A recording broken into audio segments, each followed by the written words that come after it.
Hi, and welcome back to another episode of Booked and Busy. It is now the end of February, meaning we are due for a February reading recap. So as I stated in my February TBR video, I had a reading goal set of 3 books, and I did a good job this month. I actually exceeded it, and I read 4. So yeah, let's get into the books that I read for February. Okay, so the first book that I read in February, I had started at the end of January, and I finished it in like the first few days of February. But I never got to talk about it. The book was My Best Friend's To-Do List by Lynn Dare. This book was honestly so cute. So My Best Friend's To-Do List follows the story of Kinsey and Sebastian. Kinsey is part of this big dating app in the story, and she is one of like the co-creators of this dating app. She's pretty much a workaholic. She doesn't go out very much. She doesn't like socialize much except for like her coworkers, who one also happens to be her cousin. So yeah, she pretty much doesn't go out much. She's a workaholic. Sebastian, he also works on the same, like in the same building as her. He is an IT guy. He works tech support. We don't get to hear much about what he does for work. We just know that he's really smart in IT. The start of the book pretty much starts off with Kinsey's company has an issue where their help button on their app isn't working. So they're frantically trying to figure out what's wrong with the code, like how to make it work again. And they've been staring at it for so long. She calls him up and she's like, "Can you help us out?" He finds the issue. They resolve the whole entire situation, and it's all good. Kinsey and Sebastian are pretty much best friends. They've known each other for a long time, and there's nothing chemistry-wise happening between them, for her at least. We know that he has had a crush on her for like the longest time, and he's just never said anything because he didn't want to ruin the friendship. Fast forward to a night where Kinsey is drinking with her friends, and they make a to-do list for her, and it's like definitely not like get groceries, like clean your house kind of thing. It's like learn how to make out with a guy, and like there's like a whole entire like pretty much sexual endeavor list that they send her on, and they're like, you need to get out of your shell, you need to meet a man, like you need to like it's pretty much a joke. Like for them it's a joke. Like they're not serious about it, like they don't intend on her actually doing these things, but she takes it to heart and she's like, oh, I should complete this list. But obviously she doesn't know where to start. She doesn't trust men. Don't blame her, honestly. So yeah, she just doesn't know where to start. And Sebastian sees this list because she put it on her refrigerator. 100% best spot to put a list of that kind. But yeah, so he sees the list and he's like, what is this list? And he starts like making fun of her for it. Like, I don't know, it's because it is a romantic comedy. Like they do have like those moments where it's like silly, goofy mood. And so he pretty much starts making fun of her for this list. And she's like, shut up, leave me alone. Like, I don't want to hear about it. And then he can't like forget about that list. And he steps out of his comfort zone and he's like, hey, I can help you with that list. Just let me know. Because he's had this little crush on her for like God knows how long. And she's like, yeah, haha, funny, like, sure, maybe not, never, ever. And then she, like, comes around, she's like, but, like, he is the person that I trust the most, like, I don't see myself doing any of these things with anyone else. So she's like, okay, we'll do the list, like, we'll work on the list. And so they go, like, pretty much one by one, like, working on the list. And she doesn't have feelings for him at any point in time during, like, the first few things on the list. For him, he's totally lost and like caught up in emotion, and he's like, holy shit, like I'm doing these things with my best friend who I've had a crush on for this long. And it does not get any easier for him because they'll pretty much like make a weekend date to like do the next thing on the list, and it's been like it was like a current like ongoing thing, and he didn't quite get out of there unscathed because like she was like, okay, I don't think I want to finish this list. Like the last thing on the list was like a big thing, and she's like, I don't know, like I'm not sure. And he's like, oh, okay. And at this point he's like, I can't go back to like just being friends with her. Like I enjoyed this aspect of our relationship as well, and obviously he wanted more. And she pretty much comes around and she's like, hey, like, actually, can we finish that last thing on the list? And that's kind of like, I believe that's kind of like the moment that like they realized they had feelings for each other, or at least she realized she had feelings for him. And so the book, I believe, ends with like a happily ever after, like they get together and like all is well. And her friends pretty much like knew that he was helping her out with this list, and they kind of like made fun of him a little bit. But also they were like, great, like we don't want her to go and do these things with like some random guy at a bar. So yeah, that pretty much is kind of like the short and sweet summary of this book. If I were to rate this one, because I didn't end up getting to rate this one, I believe, in my February TBR. Yeah, I just double checked. I never actually rated this book in my reading vlog. So if I were to rate this book, I would say this one was really cute. This one would probably be at a 3 for me, 3 out of 5 stars. Loved like the funny aspects of this book. It was really such a lighthearted like rom-com, and I enjoyed it a lot. So yeah, 3 out of 5 stars. Spice wise, I want to say this one's pretty mellow. The spice was good, but because it is like under the circumstances of doing the to-do list, it wasn't necessarily like that spicy. It was pretty mellow because she's like testing the waters and trying to get comfortable with it. So 1.5 on the spice meter. I think that's like a good spot to put it. It wasn't like anything crazy, but it wasn't obviously not present because that is the purpose of the to-do list. So yeah, 1.5 stars. Okay, so the next book that I read on my February TBR was Twisted Love by Anna Huang. This one was so disappointing to me. Like, I feel like I wanted to read this book for so long. Every time I go to Barnes, like, it was always there, and I'm like always wanting to pick it up and like buy it, but I never ended up buying it because it was on Kindle Unlimited. So I read it on Kindle Unlimited, and TikTok kind of lied to me. Like, I feel like it wasn't everything that I had hoped for. Like, it didn't live up to the hype that everyone was saying that it was like so good, like must read, like spice is like there and really like, I don't know, everyone was like the spice is good, like this is the book you need to read. And I was like, it was not that. I don't know, like his personality, okay, his whole personality, Alex's whole personality is like broody, don't feel emotion, like don't care about anything, like just wants to get revenge. And they're all like, oh, this, like he's like pretty much like controlling in the bedroom, and it's like, okay, that's fine. It wasn't much. Like, that was tame. Like, I don't know, I was disappointed. But okay, so we pretty much have Ava Chen. She is the younger sister to her older brother Josh Chen, and Josh's best friend is Alex. Now, Ava had a really traumatic childhood growing up. We see that she's like constantly having like nightmares, like she has a big fear of water, and that comes up a lot in this book. And Alex, we see he had a traumatic childhood as well. I'm not going to say a lot about it, but he pretty much lost most of his family, and he's very traumatized by that. He wants revenge. So yeah, he's like cold and calculated and super smart, and he has his own company, and he's been like working on this plot to get revenge on the person who did this, and pretty much made him an orphan. So yeah, he's pretty like locked in. Like, he has had this goal since he was little. Like, since the moment he lost his family, he's had this goal to get revenge. So we see her, who was traumatized, and him, who was also traumatized, and it's really, really complicated. And we pretty much see that like she's trying to get over like her family trauma, and then on top of that, she gets also like reintroduced to like trauma again throughout the book, because like we find out more things about her family that like she didn't know when she was like, I don't know how to handle all this. But he was like there for her like every step of the way.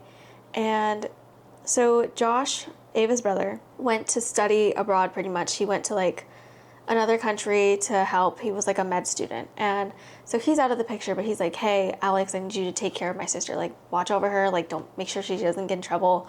And she obviously is like, don't put a babysitter on me while you're gone, like I'll be fine, I'm an adult. And Alex is like, fine, like I don't want to, but like you're my best friend, so I'll do it for you. So he moves into Josh's house, which is pretty much like across the street from her house. He feels really obligated to take care of her because it's his best friend's sister, and obviously that's the right thing to do, but he kind of takes it like a step further, and she's like, why are you so controlling? Like, you don't have to do everything my brother says. And then she and her friends are kind of like, he has no emotion. Like, what is wrong with this dude? Like, we need to like figure out what's like, does he actually have like feelings underneath like his cold exterior? And they're like, Operation Emotion, which I talked about in my February reading vlog. It was pretty much like a plan to like get him to like express himself. Like, so Ava would like go and do things to like piss him off to see if he like would feel like anger, or like she wanted to see if he felt disgust, and she knows that he likes her cookies. So she made like a really disgusting like batch of cookies and gave it to him and was like, "Oh, how are these? Like, I'm trying a new recipe." And he was like did not make a face, like was like, "Oh, they're fine, they're good." And she knew that they were like disgusting. And she's like, "What is wrong with this guy?" And so like she's like invested in this like Operation Emotion. But as I stated in like my February reading vlog, I was not really a big fan of like that being the thing that got them closer per se. Yeah, I don't know. It just felt like not the best way to like put your two characters in a situation, but they ended up like getting closer, and there's obviously like that tension between the two of them, but they're not really acting on it because of her brother not being there and it being such a big deal for like her to stay away from him. Like, obviously Josh does not want her dating any of his friends, and he knows that Alex is like a playboy, like he's like a one night stand kind of guy, like doesn't remember anybody, like none of that, like he's not the type to get attached. And so Josh is like obviously not sure, like doesn't want anything to happen to Ava, so he pretty much is like, take care of my sister, but like don't let anything happen to her relationship wise, which obviously doesn't end up happening. Alex and Ava get together, but in my opinion, oh, this is probably such a hot take, yes, they got together, but like the first time they got together, it was like they booked a hotel room and they stayed in the hotel for like a weekend, and all of a sudden they're like getting it on, and they're like kind of together, but not really. It was like a friends with benefits situation, but like don't tell my brother kind of thing. Like, it was like really funky. Like, that was the situation that put them together, and like that's, I don't know, it was like off-putting for me. Like, yeah, that was like the spice scene in the hotel, but like, really? Yeah, I was not a fan of that. And then when Ava left the country to go to do a photography, like, not internship, but it was like a mentorship program abroad in the UK. I believe it was the UK. He like upended his whole entire business, the thing that he's been working on for like half his life pretty much, like since he was young. Like, this is something that like he's been doing. He just said like, I'm taking a step back. I don't want to be like CEO of this company anymore. Like, I'm on pause. Like, I'm gonna go follow her to Europe. And he pretty much just like stalks her and walks her home every single day while she's doing this like mentorship program for a year. Like, okay, but you just upended your whole life to go follow her to another country just because you're in love with her? Okay. And then like, it's her big day at the end of the book, like I've mentioned in my reading vlog. It's like her big day, and he's like there, but like obviously in the shadow. Like, he doesn't want her to be distracted by like him. He wants her to have her moment. And then like at the end, like we all see like her entire collection got bought out, which is like unheard of from any of the students through this program. Like, you don't hear people, like, you're lucky if you sell one or two pieces, but like she sold her entire collection, and obviously it was him who bought her entire collection. But how are you gonna upend your life to go to another country to follow a girl, stalk her for a year, and then she just takes you back? Like, I was so upset with that ending. Like, I felt like that was such a cop-out to like everything that they had built up to in the first 80% of the book, just for the last like 15-20% to be that he just stalked her and then they got back together and it was happily ever after. Like, that was not an ending to me. Like, I feel like after everything we've been through with these characters, that was like, why is that the ending you chose to give us? Like, there was so many other options and so many other ways that could have gone. But no, it was just that he followed her and she denied him for a whole year, and then after her big day, like, yeah, we'll get back together, and they got back together. Like, that pissed me off so much. Like, that is not how you end a book. That's pretty much how I felt about that one. It was like, it was okay, but like, not to the point where like this should be like a TikTok viral book. Like, this was not, the ending just pissed me off like so much. And that's probably why I didn't rate it as highly, because it was like, why? You know, like that was what we're going with. Like, anyways, like I need to stop talking about this book because yeah, I think I was just disappointed. Like, everyone was so happy, like everyone enjoyed this book so much and they were hyping it up, and then it was just really not, it wasn't all that to me. So, hot take possibly, but yeah, that's my thoughts on Twisted Love. Okay, the book that I read after Twisted Love was Strawberry Fields Forever by Kate Watson. Okay, so this book pretty much follows Jane. Jane is, we have like a series of like big boss women who like own their own companies and they like run it with their friends. But she pretty much owns like a marketing firm. Like, she started this with her friends. It's called Jane and Co. And they're pretty much like, they make advertisements and they redo marketing for companies. And so there was a big job from Sugar Maple Farms. She signed a contract with Tripp's grandfather. Now, Tripp is the love interest. She signs a contract with Tripp's grandfather, and it's pretty much to like come and revitalize Sugar Maple Farms. And this has been like a very like ongoing like family business. Like, it has a name, everyone knows it.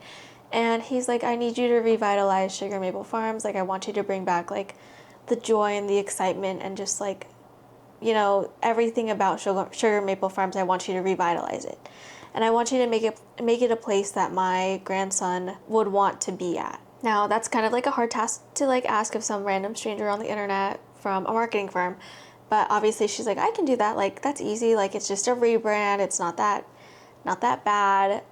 She gets there. Grandfather's gone. He passed away like literally after like the phone call he had with her. To like revitalize it, and she's like, okay, but she pretty much goes alone because the rest of her marketing firm is like upset that she took this job without consulting them, and it is like a huge paying job.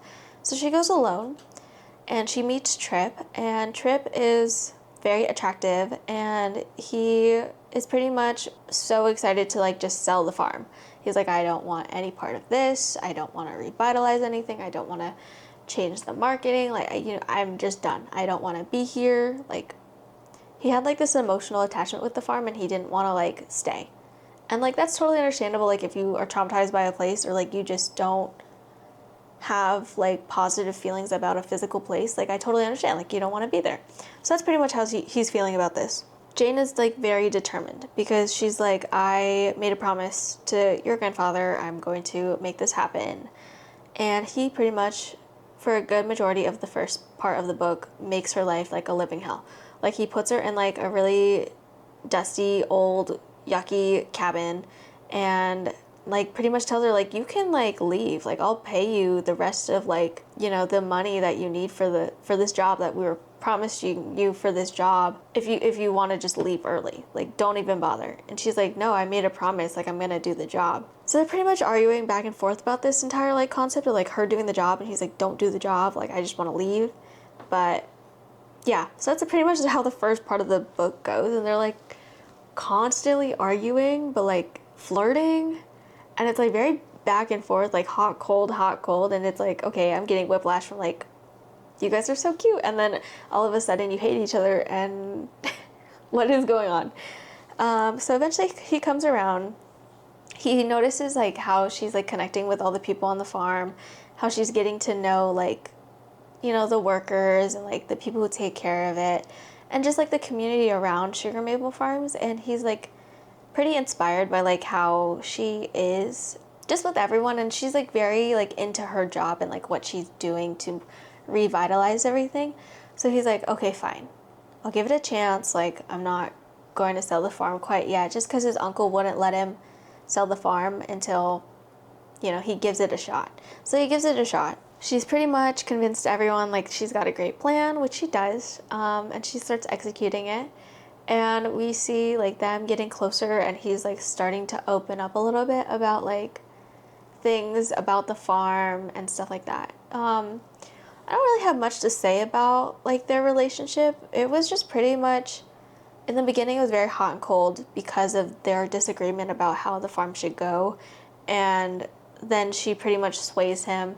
He lets her do her job. They get along. They fix up her cabin, and all the changes that are going into the farm are pretty much like really positive, and he's like really excited and happy to help at this point. Towards the end of the book, we see kind of like a sad conflict. Like she has definitely fallen in love with this guy, and he's loved her. Like he was like head over heels. Like the moment that he picked her up from the airport in the beginning, he just obviously couldn't say anything like that because they're working together. Like he's her client. But yeah, she pretty much like is like falling in love with her. She talks out loud, and like she would catch herself saying something like you're so hot, but then like he's like what, and she's like, oh, nothing, it's really hot. And it's really funny how like that's just how their little relationship is. So we see towards the end of the book like she's catching feelings, and like she's like into this like relationship that they have, and she's so excited to like complete this project at the farm, but like she's worried that like once the project is done, like they have nothing, like their relationship is nothing. She's just gonna go back home to Chicago and they're just gonna part ways, and that's it. So she secures like a big wedding that they were gonna host. Like this was part of her like marketing plan, was like get a big celebrity wedding to be hosted at the farm. And she hears back that like, yes, confirmed, we're gonna host this wedding for this big celebrity couple. And she goes to tell him, and he's in a meeting with his uncle, and his uncle's like, yeah, well, I'll buy the farm off you, like it's looking great, like sure, I'll take it. And he's obviously sitting in this meeting like listening, and she's like, she overhears just that her like the uncle is like offering him money for the farm, and she feels really betrayed because she's like, I've done all this work and I thought it was enough to make him stay, to make him want to be here, to maybe we could do this together. And she hears that, and she doesn't hear the rest of the conversation, which is that he doesn't want to sell the farm anymore, he wants to stay. And so pretty much she packs up all her stuff and she leaves to go meet with her friends at the airport, because they were going to look at pretty much like an office space nearby in the town nearby. And he thought that she overheard that he was going to sell the farm and up and went back to Chicago. And that was that. No goodbye, no nothing. So he's freaking out, and then he goes into town and he sees her, and he's like, oh my gosh, I thought you were like leaving me. And she's like, no, we're looking at like an office space here. But she was like obviously kind of awkward because she didn't want to like be sad about like the fact that he was going to sell the farm, because that's what she thinks is happening at this point. And she's like, I'm not selling the farm, I want to stay. And so pretty much happily ever after, like they get together in the end, like everything works out. He falls back in love with the farm, and she and her besties, they start leasing an office nearby, so she's not in Chicago in the city that she doesn't feel like she belongs anymore either. So honestly, it was such a cute like little romance. Like they had such a cute relationship. I did not enjoy how much they bantered and like argued in the beginning, but like it was good. Like they had such a great relationship towards the end, and like just like the affection that you could see, and like just everything. It was perfect. Like they had absolutely no problems towards the end of the book, which was great. And I, so happy for this theoretical little book couple of mine. This one had no spice in it, which I was like not complaining about because it didn't need it. Like the scenes that like they were caught with like some tension or like some funny moment, it was like that was enough. Like you didn't need the spice to know that they like cared for each other and like loved each other in that sort of way. Honestly, if it had spice, I feel like it would take away from like the emotional aspect of the book and the way that the reader felt while reading it. So not complaining about the spice in this one, but yeah, it was a really cute little book, a little light-hearted book. So that's all I'm going to say about Strawberry Fields Forever. It was so cute. That one was such a good read, if I'm being honest, like really, really cute. And the fourth and final book that I read during the month of February was Lights Out by K.L. Thorne. It was a Formula One romance. I literally just finished this book yesterday, and let me just say, it was so Okay, number one, I think this book was written by a European author because the way that they spelled tires was Tyres, and in America we spell it Tires. So that threw me off a little bit. And then also like they mentioned the weather at one point, and it was like they're like, oh, it's 30 degrees outside, and I'm thinking it's like that's freezing, but like they're like it's perfect weather, and I'm like, okay, it's got to be in like Celsius or something. So that part threw me off. Plus some of like their banter was definitely seemed more European than American banter. And I don't know if it's because the author is European, I should look into that, or if because I believe the setting in the beginning of the book where they're mainly located with Ferrari is in London. There's that as well. But besides that, this book, how do I even start with this book? This book was so good. Like, I was reading this over the last like few days. Okay, so we pretty much follow the story of Maddie Michaels. Maddie Michaels is obviously a woman. She has been racing since she was little. Like, she didn't fall in love with dolls when girls were like little like that. She fell in love with racing. So she was like working her way up through racing leagues, becoming one of the fastest drivers in F2, and finally getting her chance to race for F1. Now, she gets this offer to race for F1 with Ferrari, and she meets her teammate Nick Larson. Now, Nick Larson has been a multi-championship winner for Ferrari for the last, like, I think it was like 3 or 4 years. And he's low-key kind of sexist in the beginning of the book when he meets her.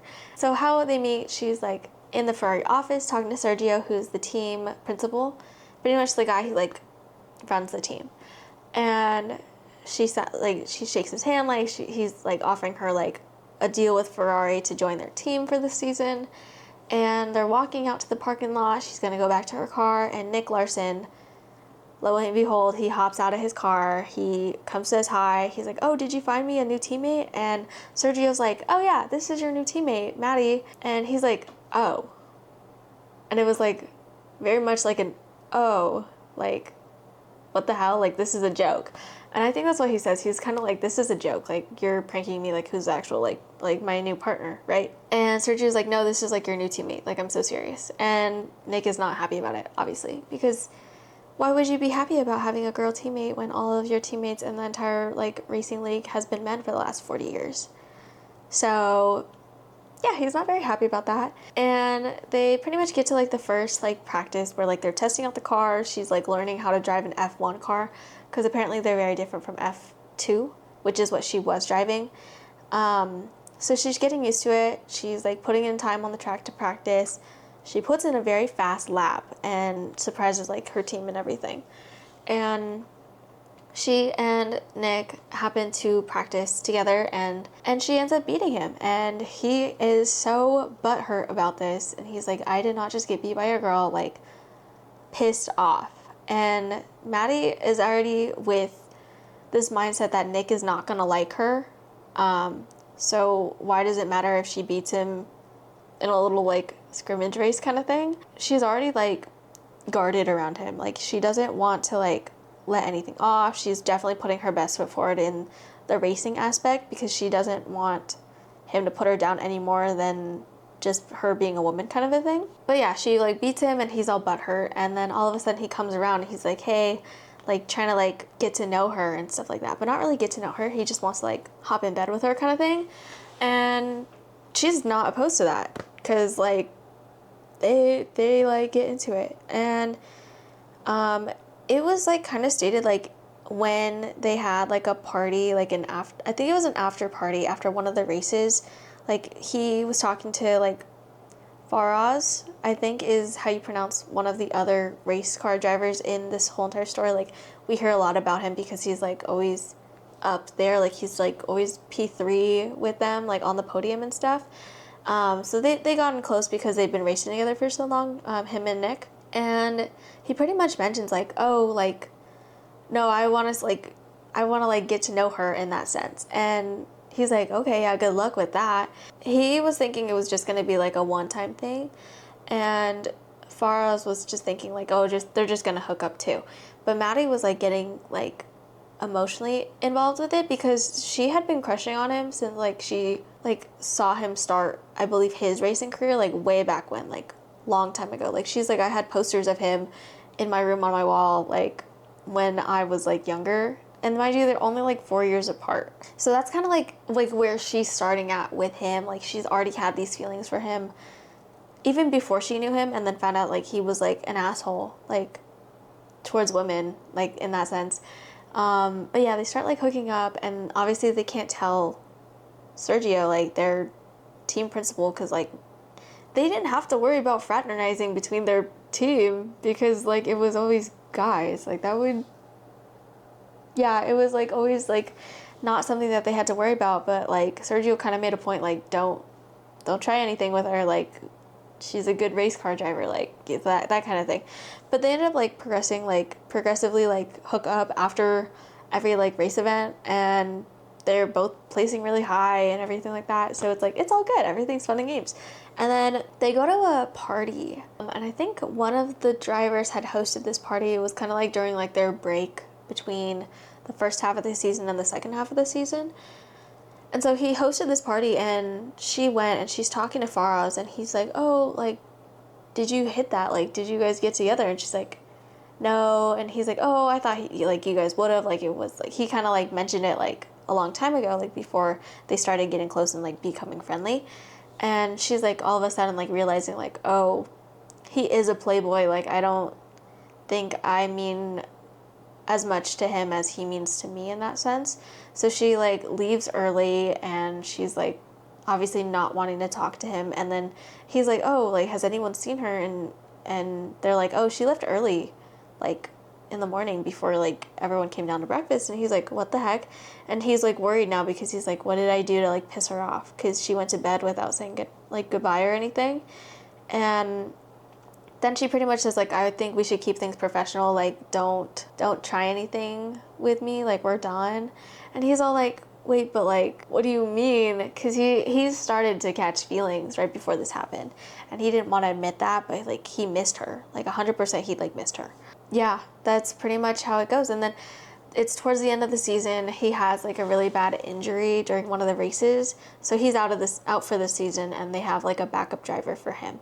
But they're now worried that they're not going to get both of these, like, the championship award. There was another award that they were, like, going for, and you had to have, like, a certain number of points for your team. Pretty much, Nick can't do anything about it because he can't race. He's, like, his hand is, like, messed up. He's going through PT and everything, and so he can't help her. So it's pretty much her out there by herself. Like, her teammates placing really low and not getting a lot of points, so it's really on her. So for her to be a woman in the industry, and then on top of that, the pressure of having to do her best and, like, win this race for the team, and also for, like, womankind, because, like, the last woman was not for, like, the last 40 years in F1. So, like, she has a lot of weight on her shoulders for this, like, last race. She pretty much wins. And it comes out that, like, they, like, kiss at the end. Like, she, like, hops out her car. She's standing on her car. She's, like, celebrating. She's, like, in tears. Like, I just did that. And then she sees Nick while she's, like, having an interview.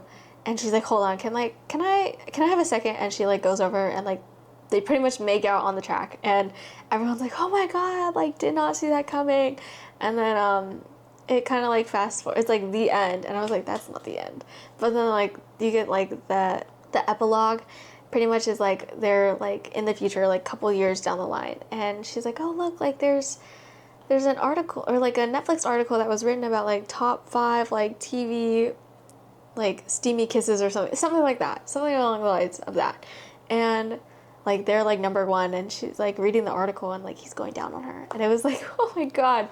But yeah, the spice in this book was, like, it was so good. I enjoyed the spice in this book a lot, especially going from, like, a book with no spice. Like, it's all reliant on, like, the emotional relationship that we're seeing between the two characters, to this one being, like, really physical. Like, this one was really good. Not only in, like, the romance aspect, but, like, the racing aspect. Like, I don't know how it is for you guys, but, like, for me, having to read actions in a book, unless it's, like, described really well, I can't imagine it. But for this one, it was, like, every time they got into the cars to, like, get ready for a race, every time they were, like, on the track, like, it was very immersive. And I was, like, really grateful for that, because, like, I don't watch F1 as much as, like, I would love to, like, work in that industry for media and stuff like that, I don't watch racing or anything like that. So for me to just read this book and not have to have like pre-watched F1 to know what they're talking about with like the lights out or like taking a turn or like the intensity of like attacking versus defending while driving, like that was something that was like really present in this book, and I really appreciate the writing style for that, because otherwise I would have been 100% lost with all that actual like plot. But besides that, like it was such a good book. Like this was really well written, especially for it being like under 300 pages. So much happened, and just like the energy that this couple, these two had together was definitely something else. Like it was something else. I didn't get to rate this one because I read this after my February reading vlog, but if I were to rate this one was definitely like a 3.5 out of 5 stars for me. And then spice level, it was definitely like a 3.25. I think it was definitely up there. That was a good amount of the scenes were like the spicy scenes, and I was like, okay, this is good. So yeah, that's pretty much Lights Out. I didn't think I was gonna enjoy it as much as I did, but I did enjoy this book a lot. Like I was just like not wanting to do anything else but read this book. So yeah, I pretty much got through this one really quickly. So all in all, that pretty much concludes my February reading recap. I read the 4 books that I just talked about. I did achieve my 3-book reading goal for the month, which I'm really proud of because I was really busy this month with productions and everything. If you've seen my other production vlogs, like you'll know, like I have so much to do outside of like just relaxing and reading, of course, being a student and having a lot of club meetings and everything like that. So I'm really happy that I was able to get through 4 books this month. The next video that I'm going to be posting for Booked and Busy is going to be my March TBR video. It's going to be probably a little shorter just because I feel like I won't have so much time to read, but that's pretty much it for this reading recap video. I hope you guys enjoyed this video. If you did, go ahead and hit that like and subscribe button to let me know that you like this kind of content and I should keep making more of it. Other than that, I will see you guys in the next one.